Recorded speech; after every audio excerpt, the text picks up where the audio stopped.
Salutare, dragi prieteni! Astăzi am un nou unboxing pentru voi. L-am primit chiar acum.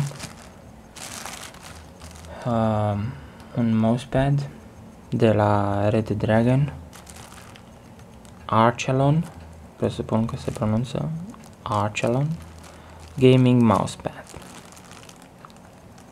Spun ei aici mid-size, dimensiune medie, 330 cu 260 cu 5 mm, o grosime destul de bună, zic eu, 5 mm.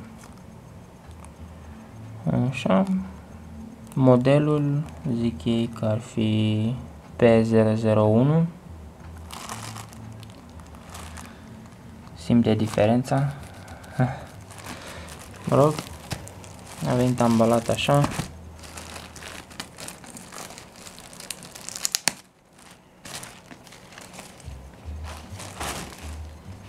Foarte drăguță cutiuța,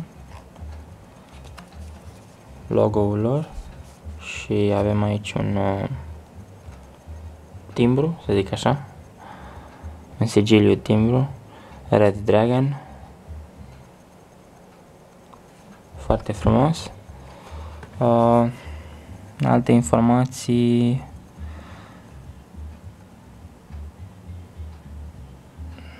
nu mai au chiar așa pe pachet, în afară de limba lor și ceva în engleză, dar avem o suprafață similară cu mătase Silk Processed.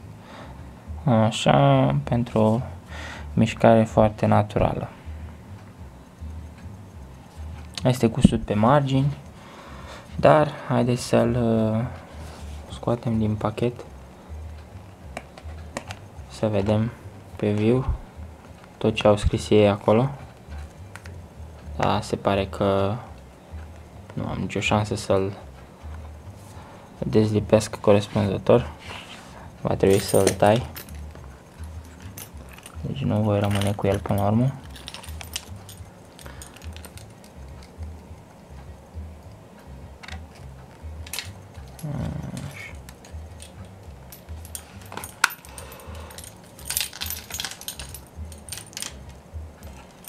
Un mousepad, l-am găsit la o super ofertă și eu zic că se merită, chiar dacă nu este unul de la firme consacrate. Până la urmei contează să-și facă treaba într-un mod decent. Ia uite-l ce frumos e.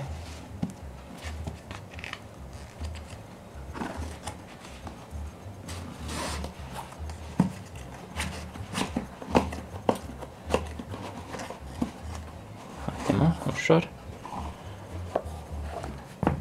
Uitați-l ce frumos e. Foarte, foarte tare.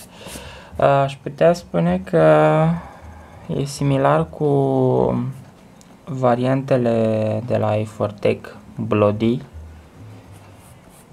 Chiar foarte similar, decât că nu mai are acea cusătură pe aici pe undeva, cu Bloody pam pam și alt logo pe aici. Bloody era mai subțirel, nu era așa gros, cred că la 3 mm și aceeași cusătură, același cauciuc. Ca să fac așa o comparație, să vă faceți o idee. Foarte calitativ, prima impresie. Materiale de foarte bună calitate. Spun eu că ar putea face competiție, în opinia mea, bineînțeles, cu mousepad-uri de talie înaltă.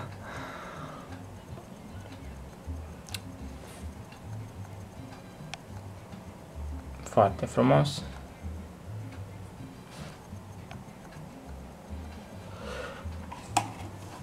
Sper că v-ați făcut o idee. Dacă sunteți în căutarea unui mousepad de calitate la un preț decent,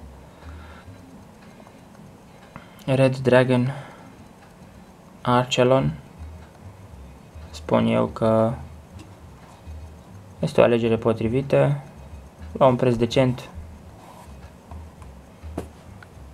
Eu am fost Rencozo, vă mulțumesc că ați fost alături de mine, toate cele bune!